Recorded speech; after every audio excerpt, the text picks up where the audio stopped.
تو وہ جو ہے ان تمام سہولتوں کے ساتھ جو بالکل کر سکتے ہیں.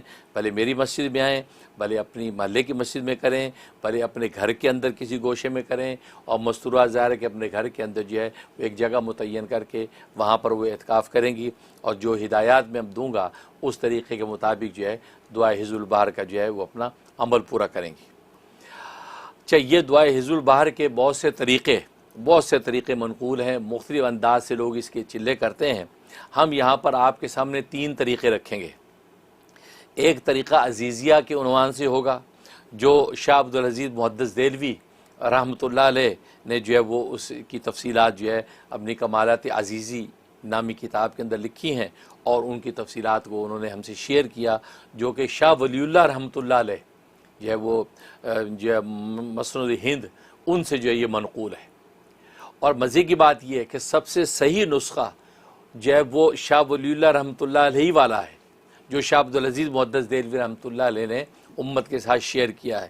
ورنہ اس کے بہت سے نسخے مختلف انداز سے آپ کو ملیں گے، کہیں اعتصام و اختتام کے ساتھ ملے گا، کہیں دوسری چیزیں ہیں، لیکن صحیح ترین نسخہ جو ابو الحسن شاذلی رحمۃ اللہ علیہ سے منقول ہے، جو سرکار دو عالم صلی اللہ علیہ وسلم نے جو ہے رویا صالحہ کے اندر آپ کو القاء فرمایا، تعلیم فرمایا، تو شاہ ولی اللہ رحمۃ اللہ علیہ کا جو نسخہ ہے وہ سب سے درست اور بہترین اور صحیح دعا ہے.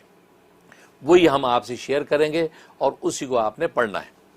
دوسرا طریقہ تھانویہ ہے، یعنی حکیم الامت مجدد ملت مولانا اشرف علی تھانوی رحمہ اللہ تعالیٰ کا طریقہ ہے، جو ہے وہ شیخ العرب والعجم حضرت حاجی امداد اللہ مہاجر مکی رحمۃ اللہ علیہ نے تعلیم فرمایا، اور ان کے بزرگوں سے جو ہے ان کو آپ ملا ہے، جو ابو الحسن شاذلی کے خاندان کے بزرگوں سے ان تک پہنچا. تو وہ ایک طریقہ وہ آپ سے ہم شیئر کریں گے. تیسرا طریقہ جو طریقہ منیریہ وہ آپ سے شیئر کریں گے، جس طریقے پر جو ہے خود آقر نے ناکارہ نے جو ہے اس دعا کے ثمرات و انوارات حاصل کیے، اور جو ہے وہ اللہ تبارک و تعالی اس طریقے کو القاء فرمایا. تو وہ طریقہ بھی آپ سے شیئر کریں گے. آپ حضرات کو جو ہے وہ جو طریقہ منیریہ ہے اس طریقے پر جو ہے اس دعا کو میرے ساتھ 3 دن جو عمل کرنا ہوگا. آپ کو انشاءاللہ سچے انوارات اور ثمرات نصیب ہوں گے. سب سے پہلے میں دعائے حزب البحر کا پس منظر آپ سے شیئر کرنا چاہتا ہوں کہ دعائے حزب البحر کی حقیقت ہے کیا، یہ کس طریقے سے جو ہے ابو الحسن شاذلی رحمۃ اللہ علیہ تک پہنچی. اس حوالے سے شاہ عبدالعزیز محدث دہلوی رحمۃ اللہ علیہ نے اپنی کتاب کمالات عزیزی کے اندر جو تفصیل لکھی ہے، تو میں من و عن جو ہے وہی تفصیل آپ کے سامنے پڑھ کے سناتا ہوں. حضرت فرماتے ہیں کہ اور اس دعا کی الہام ہونے کا سبب حضرت ابو الحسن شاذلی رحمۃ اللہ علیہ کے نفس پر ہمارے ولی نعمت حکیم امت مصطفیہ نے شرح حزب البحر میں یوں لکھا ہے. یعنی ولی نعمت حکیم امت مصطفیہ سے مراد جو ہے شاہ ولی اللہ رحمۃ اللہ علیہ. تو ان کا شرح حزب البحر میں یوں لکھا ہے کہ شیخ ابو الحسن شاذلی رحمۃ اللہ علیہ ایک دفعہ قاہرہ میں تھے کہ حج کے دن قریب آ گئے، تو یاروں سے آپ نے ارشاد فرمایا کہ غیب سے ہم کو اشارہ ہوا ہے کہ اس سال حج کریں، چنانچہ جہاز تلاش کرو. دوستوں نے ہر چند تلاش کیا، کوئی جہاز حسب دلخواہ نہ پایا، کوئی جہاز ملا نہیں. بحری جہاز کا زمانہ تھا، جہاز ملا نہیں. لیکن ایک جہاز بوڑھے نصرانی کا ملا، اس پر سوار ہو گئے. جب لنگر اٹھایا اور قاہرہ کی عمارات سے آگے نکل گئے تو یک بیک ہوا مخالف چلنے لگی. ظاہر ہے کہ بحری جہاز جو بادبانی ہوا کرتے تھے عام طور پہ، یا یہ کہ وہ ہوا کے رخ پہ چلتے تھے، تو ہوا مخالف چلنے لگی، جہاز رک گیا. 1 ہفتہ وہاں کھڑا رہا. اس جگہ سے قاہرہ کے پہاڑ اور بلند عمارتیں سب نظر آتی تھیں. جو لوگ بد عقیدہ تھے وہ تانے دینے لگے کہ حضرت کہتے تھے مجھے حکم ہوا ہے، زمانہ حج کا بہت ہی قریب ہے اور ہم ابھی یہیں پڑے ہیں اور ہوا مخالف چل رہی ہے.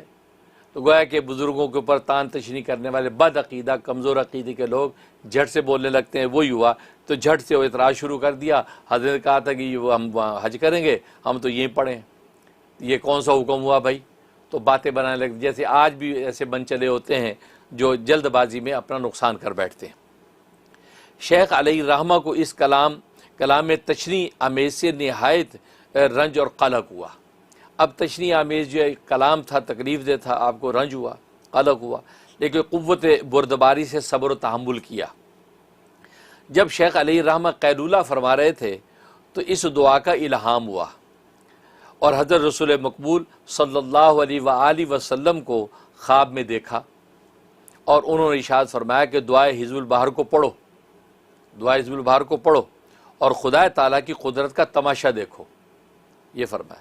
فوراً چونک کر اٹھے اور اس دعا کو پڑھنا شروع کیا، اور جہاز کے ناخدا کو بلا کر فرمایا علی برکت اللہ، جہاز کا لنگر اٹھا دو، یہ کہا۔ اس نے کہا کہ حضرت اگر ہم لنگر اٹھائیں تو اسی وقت ہوا سامنے آئے اور ہمیں قاہرہ میں پہنچا دے، یعنی اتنی تیز مخالف ہوا چل رہی ہے، اگر لنگر ہم نے اٹھا دیا تو یہ تو واپس قاہرہ پہنچ جائیں گے۔ شیخ علیہ الرحمہ نے فرمایا اپنے دل میں کسی قسم کا وسواس نہ لا، اور جو ہم کہتے اس پر عمل کر، اور خدا تعالیٰ کی عجیب سنت دیکھ۔ لنگر کا اٹھانا تھا کہ موافق ہوا اس زور سے چلی کہ میخ سے جو رسی بندھی تھی وہ کھول نہ سکے، جس کو لنگر اٹھانا کہتے ہیں، وہ میخ سے رسی اٹھانا مشکل ہو گئی، جلدی کی وجہ سے اسے کاٹ ڈالا، یعنی نکلی نہیں، اتنی زور سے ہوا چلی لہذا اس کو کاٹنا پڑا، اور نہایت جلد اور آسانی سے بخیر و عافیت و سلامتی اپنے مقصد مبارک کو پہنچ گئے۔ تو گویا ہے کہ وہ حج کے لیے آپ نے جانا تھا، پہنچ گئے۔ اب وہ بوڑھے نصرانی کے 2 لڑکے تھے، شیخ علیہ الرحمہ کی کرامت دے کر مسلمان ہو گئے کہ یہ تو کھلی کرامت ہے، یعنی ظاہری اسباب احوال کیا ہیں اور حقائق کیا، اسرار کیا ظاہر ہوئے ہیں، تو یقیناً یہ اللہ کا نیک بندہ ہے، اور اس کا جو دین ہے دین محمدی، یہ سچا دین ہے، وہ اسلام قبول کر لیا۔ اس واقعے سے وہ نصرانی آزردہ خاطر ہوا، یعنی اس کو دکھ اور تکلیف ہوئی کہ میرے بچے جو عیسائیت چھوڑ کے اسلام میں داخل ہو گئے، اب اس کو دکھ ہوا۔